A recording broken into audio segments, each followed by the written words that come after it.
যখন আপনি রোজা রাখবেন শুধু পেটকে রোজা রাখাইলে হবে না, আপনার গোটা শরীরের অঙ্গ সবগুলিকে রোজা রাখাইতে হবে। কি থেকে?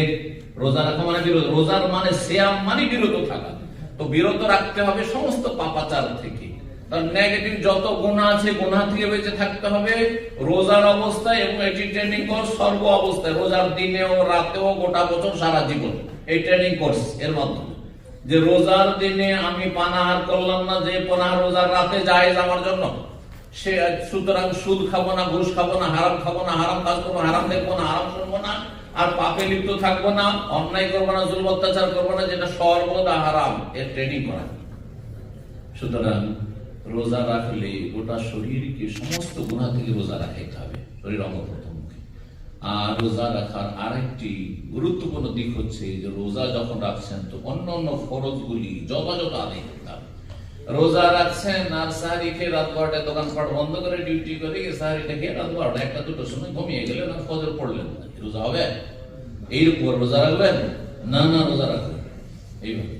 আর রোজা রাখবেন না মানে আমি বলছি না যে রোজা ছেড়ে দেন, আপনি রোজা রাখেন আর ফজর পড়েন, কারণ আপনার রোজার চাইতে ফজরের নামাজ বেশি গুরুত্বপূর্ণ। সুতরাং আল্লাহর ওয়াস্তে আপনি রোজাকে যদি সেভ করতে চান, রোজা দিয়ে যদি কিছু ফলাফল আপনার জীবনে দুনিয়া আখিরাতে পেতে চান, তাহলে আল্লাহর ওয়াস্তে 5 টাইম নামাজ পড়ুন। আল্লাহ যেন তৌফিক দান করেন। সুতরাং ফরজ ওয়াজিবে যেন ঘাটতি না থাকে, হারাম নাজায়েজে লিপ্ত না থাকেন, মানুষের গীবত করবেন না, চুগলখড়ি করবেন না, ধোঁকাবাজি করবেন না, হারাম ব্যবসা বাণিজ্য করবেন না, হারাম রোজগার করবেন না, হারাম খাবেন না এবং হারাম কাজ করবেন না। আল্লাহ বেঁচে থাকার তৌফিক দান করেন।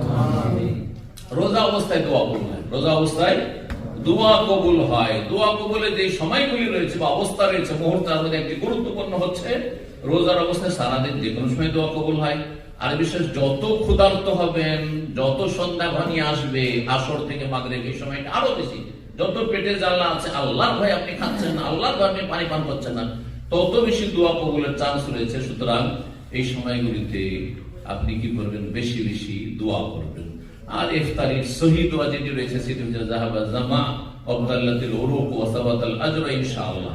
আর আল্লাহু আলা সুমতু আলা রিজকিকা আফতারতু হাদিসটি আবু দাউদের কিন্তু হাদিসটি দুর্বল, সুতরাং সেটি না পড়ে সহি দোয়াটি পড়বেন। আর এছাড়া আমাদের দেশে বাড়তি কিছু বেদাতি দুটি বাক্যের সংযোজন করে পড়ে, দুটি তিনটি আল্লাহু আলা সুমতু ওয়া বিকা আমানতু ওয়া আলাইকা তাওয়াক্কালতু ওয়া আলা রিজকিকা আফতারতু ওয়া বিকা আমানতু ওয়া আলাইকা তাওয়াক্কালতু, এটি কোন হাদিসে নেই, জয়ীফ হাদিসেও নেই। সুতরাং এগুলি জালিয়াতি ফাজাইলে, আমলের ফাজাইলে, রমজানের ফজিলতে ফাজাইলে রমজান তাদের রয়েছে, আমাদের চিল্লাওয়ালা ভাইদের তাদের কিতাবে এই জালিয়াতি কথাবার্তা রয়েছে। সুতরাং এসব জাল কথা আমল করবেন না। আর তারপরে এর সাথে আরো অন্য কিছু লাগে না, যতটা লাগাবেন তত বেদাত হবে, ওসব থেকে বেঁচে থাকবেন। ইফতারি করবেন আপনি, ইফতার কি দিয়ে করবেন? জুস দিয়ে না পানি দিয়ে? আগে পানি, খেজুর। 1 নম্বরে কি? খেজুর। খেজুর কোন খেজুর?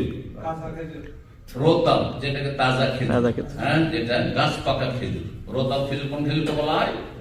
গাছ পাকা খেজুর। যদি সেটা থাকে, সেটা যদি না থাকে তাহলে যে কোনো খেজুর দিয়ে ইফতার করবেন। সেটাও যদি না থাকে আপনার সামনে জুস আছে, ভাত আছে, আর অন্য কিছু আছে, আর আপনার পানি আছে, কোনটা দিয়ে ইফতার করবেন? আর পানি দিয়ে ইফতার রাসূলুল্লাহ সাল্লাল্লাহু আলাইহি ওয়াসাল্লাম বলেছেন। আর তারপরে তখন অন্য খাবার খাবেন, আর আস্তে ধীরে খাবার খাবেন। একসাথে আপনি ইফতার করে সাথে সাথে ভরপেট খাবার খেয়ে দিলে, সামনে খাবার ভাত রাখা আছে, বিরিয়ানি আর খেয়ে দিলে, এটা শরীর স্বাস্থ্যের জন্য ক্ষতিকর। আর রোজা রাখায় যে আপনার শরীরের ফায়দা, মানসিক শারীরিক ফায়দা, সেই ফায়দাগুলি থেকে বঞ্চিত থাকবেন।